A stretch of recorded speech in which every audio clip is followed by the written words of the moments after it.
and thanking our God for calling such an able person.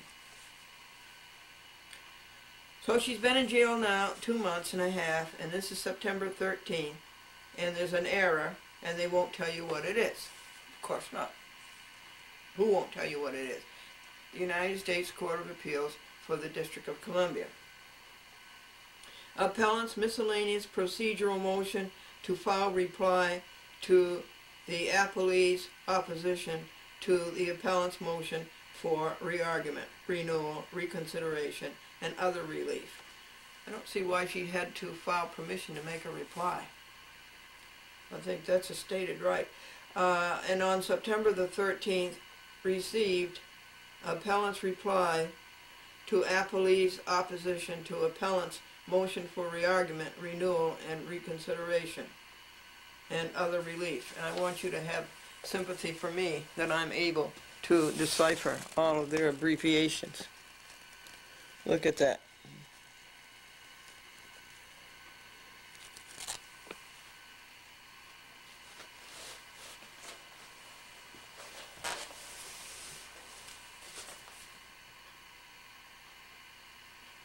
Scheduled events. August 30, record index. September 9th, check. September 9th, September 7th, a check. September 23rd, a check. And September 23rd, a check. Those are the events for the U.S. Court of Appeals in the District of Columbia. Okay, now in Holman's own hand, I believe,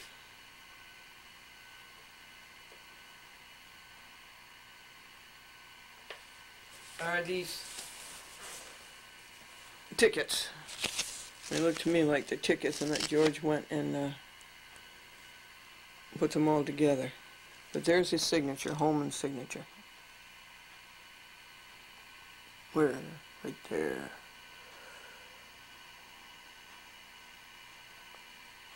I think. It's got to be. He has to sign an order. If he doesn't sign it, it's not an order. Okay, I'll read you these. And I really should have the camera over my shoulder. Defendant's request for written adjudication of discovery rights. Denied. She shouldn't even have to ask for this. And when she does ask for it, her Americanism is denied. Denied in chambers. Brian Holman. Defendant's emergency request for a continuance granted in chambers. Trial continued to April the 5th, 2004. Brian Holman. Thank you. Maybe that's not his signature.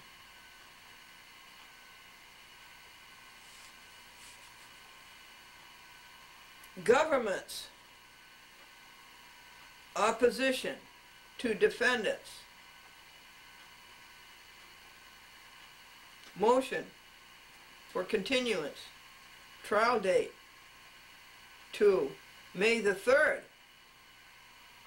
And forwarded to Judge Holman's chambers.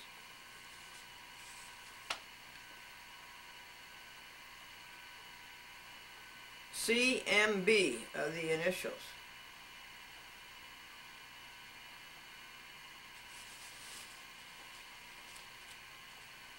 I take that back. That may not be his signature, but somebody has to sign it. Unless it's just the clerk's docket. Yeah, that's not his signature. Sorry, mistake. Defendant's petition for a continuance of March the 3rd. Trial date. Denied from chambers. Governments. They say the government. It's the anti-government. It is not the government. Our government doesn't behave like this.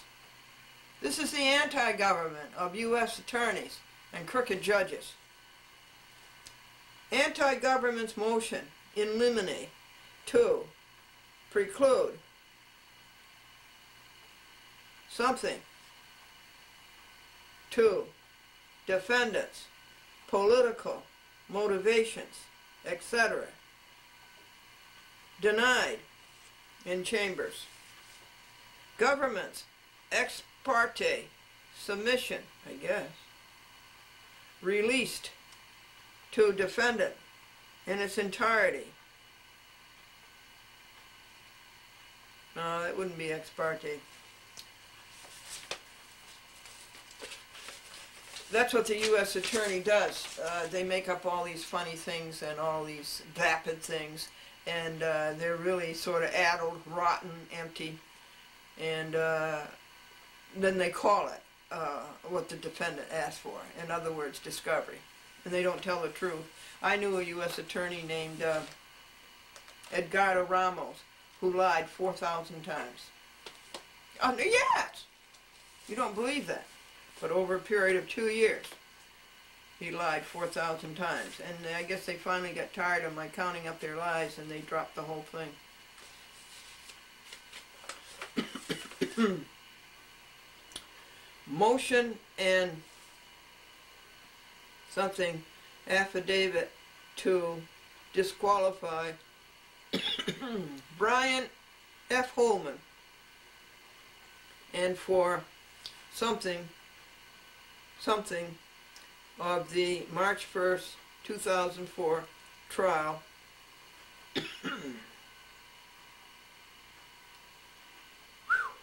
What awful writing. Responsive something written. And I guess this is adjudication. Can you make out this, folks? Of defendants still outstanding. October 30th, 2003 motion to enforce discovery rights. See, she's entitled to discovery rights, and of course the U.S. Attorney and Brian Holman saw to it that she didn't get the information that she needed to show, the proof that she needed to show the jury. It was just an abominable trial. Defendant's motion to disqualify Judge Brian Holman denied from the chambers. Why should a judge rule on his being disqualified? Why shouldn't real Americans rule on that? Real Americans, I mean, not these phony Americans. Defendants reply requesting for change of venue. Put it in another court where she can have fairness. Denied from the chambers. Why should Brian Holman have the right to rule on that? It should be put before real Americans, not these phony Americans. Now here is the so-called order. Remember, what did this woman do? She went to Washington, D.C. to tell Congress that they should not approve the appointment of Richard Wesley, whom she knew to be a corrupt judge, to the Second Circuit in Manhattan.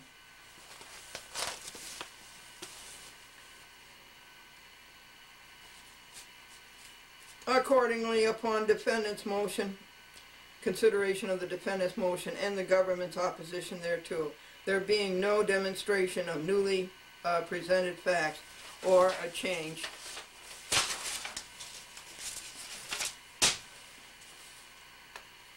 in substantive law, nor citation of any legal authority supportive of the requested relief. It is thus on the 29th day of March 2004 hereby ordered that the defendant's motion for removal is denied, and it is further ordered that defendant's request for a stay of the trial pending appeal of this ruling is denied. Brian F. Holman. Here is his signature. I'm glad I don't have to read his writing.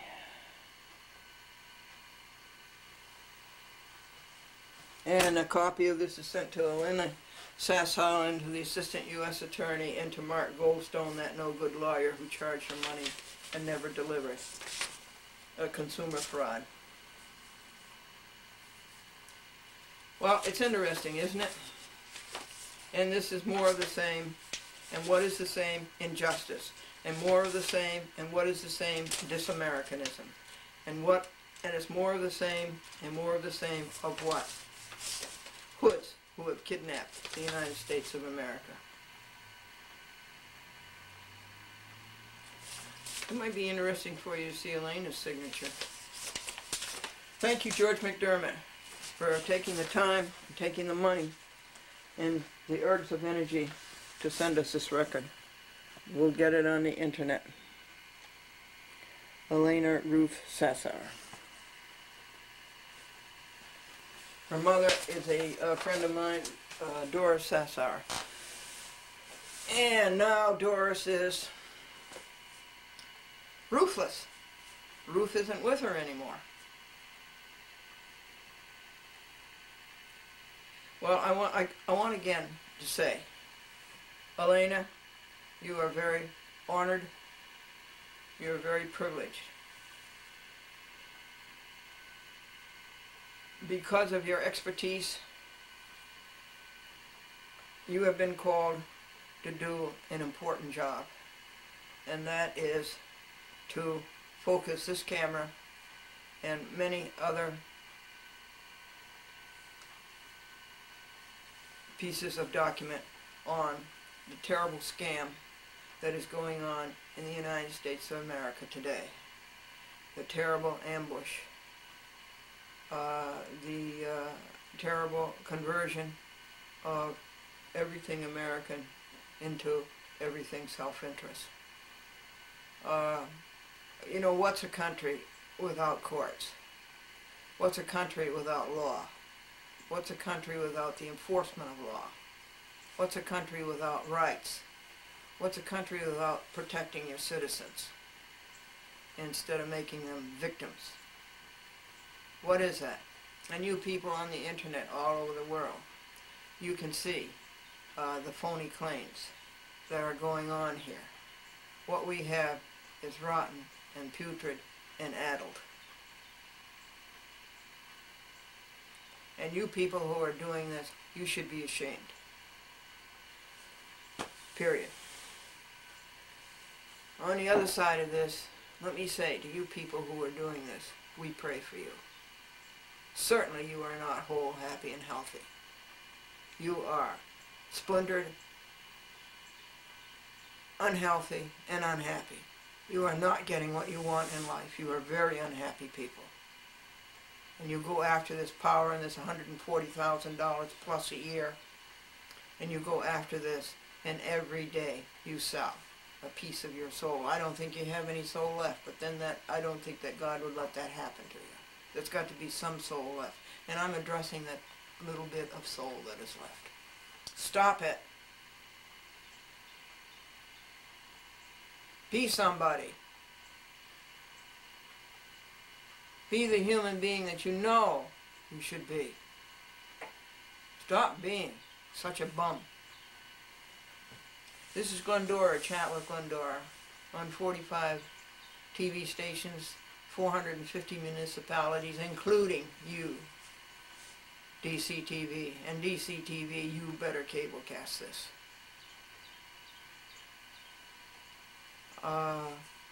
And on the internet, www.chatwithglendora.com.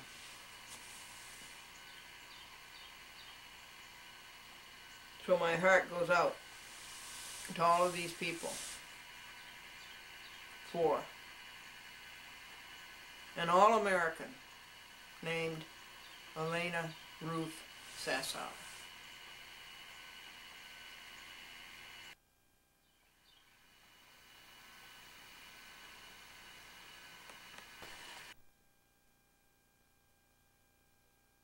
You had to tell a bald-faced lie that the appeal was not taken in good faith. Glendora says you were locked into a RICO, Racketeer Influence Crime Organization. Glendora asked Clavert to wait until she could save up your pound of flesh to $255. Now what are the grounds for ditching that? What's wrong with extending the time, enlarging the time they call it, to pay the fee? What's wrong with that? until I could save it up, acknowledging fully well that it is a ripoff.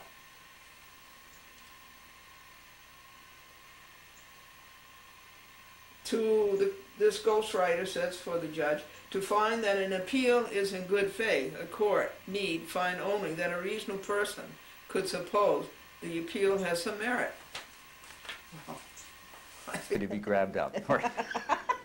At that point because of the finances. Right. Now, then tell us more about this new enterprise.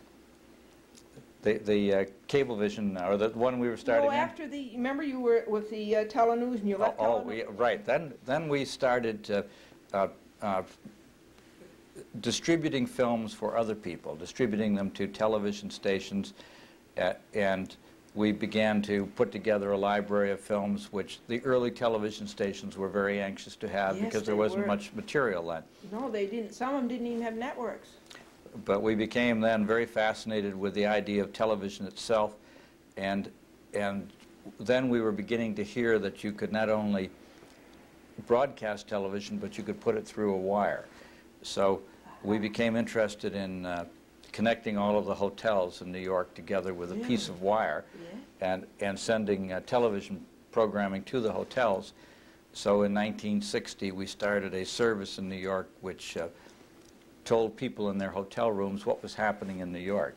Really? And that was a service called Teleguide. And it was actually a directory for visitors to New York, an introduction to New York. And we did that for a number of years up until the World's Fair. And then we thought, well, we could do more with that wire than just service the hotels. And that caused us to consider cable television. And we applied for a franchise, and we began what is today Manhattan Cable Television. You did? Right. First of all, just a second, Charles, the name of that company that when you had the wire going to all the hotels, what was the name of that company? Teleguide. Oh, that was called Teleguide. Right. Teleguide on Channel 6. On Channel 6, and right. People go into there? That must have been a great experience for them. Well, it was. Again, it wasn't as economic as we would have liked it to have been, but what it did teach us was how to serve the buildings of New York with cable television. With cable TV. Right. It gave us a great deal of early experience, and that made it possible for us to organize Manhattan Cable Television. That was its value, as you say, right. Yes. And so then you started this cable company, got the franchise, and this was the beginning of Manhattan Cable TV. That's correct. Oh, that's amazing. It was a great experience, a lot of work, a lot of anguish, but we loved it. And then what was next? Well, we then started putting programs on Manhattan Cable.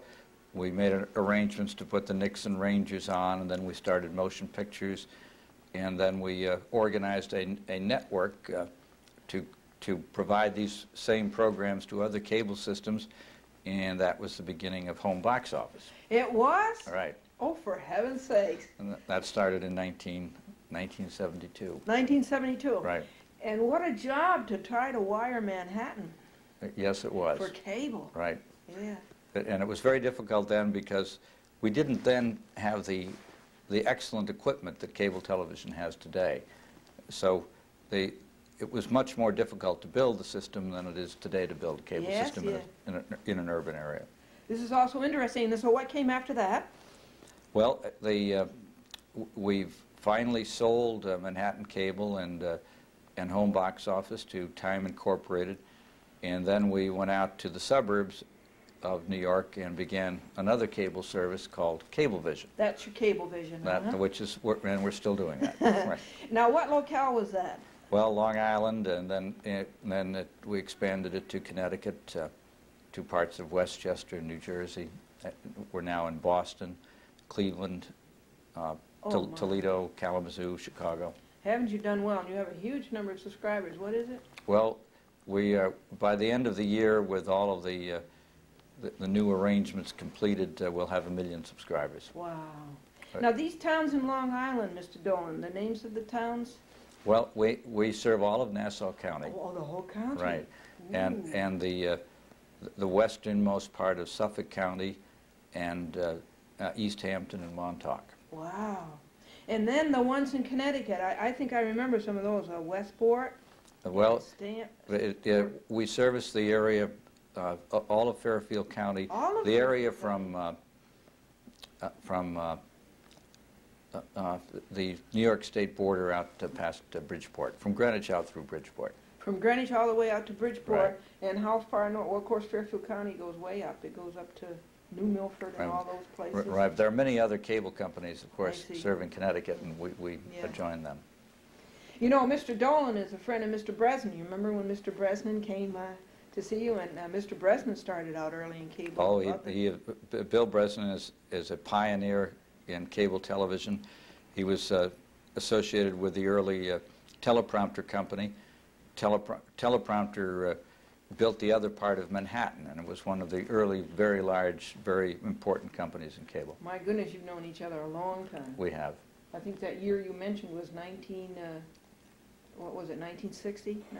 No, when well, you not- started around building up the Manhattan cable TV system? That was that started in 1961. 61, Right. yes, right. And now Mr. Dolan's company, Cablevision, has just bought the cable system in, name me those towns in Westchester, because the boys and girls live there. Dutchess County, Portchester, Harrison. Harrison, I believe, yes. Yep. And we are now we operate a system in the city of Yonkers in Westchester. Oh, you do? Right. Oh, that's right. You have Cablevision of Yonkers. Right. Yes, you do. And what else in Westchester? Anything else? No, that's it. That's it. Yeah, well, that's a plenty. Now, this is Mr. Charles Dolan, and he's the founder of Cablevision, along with a whole lot of other things. And when he comes back, boys and girls, he's going to tell you what his work consists like, to see if you'd like a cable career, and then he's going to give you some advice on how to get started in cable television. And this is a chat with Glendora.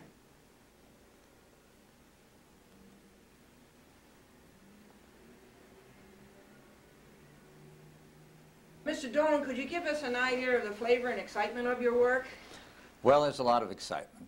There's so much involved in cable television. One, you are putting together programs that you believe that people who are your subscribers will want to see. So we have organized sports programming. We telecast all of the games of the Islanders, and we do the Yankees and the Mets and the Devils and the Nets and so forth. And we enjoy putting those programs together, doing those telecasts. And we have another service called Bravo, which is the performing arts and international film, and still another American movie classics, which are the great films of all time. So we have that programming aspect. We produce our own news programs. We do programs that tell people about all of the channels that we have, etc.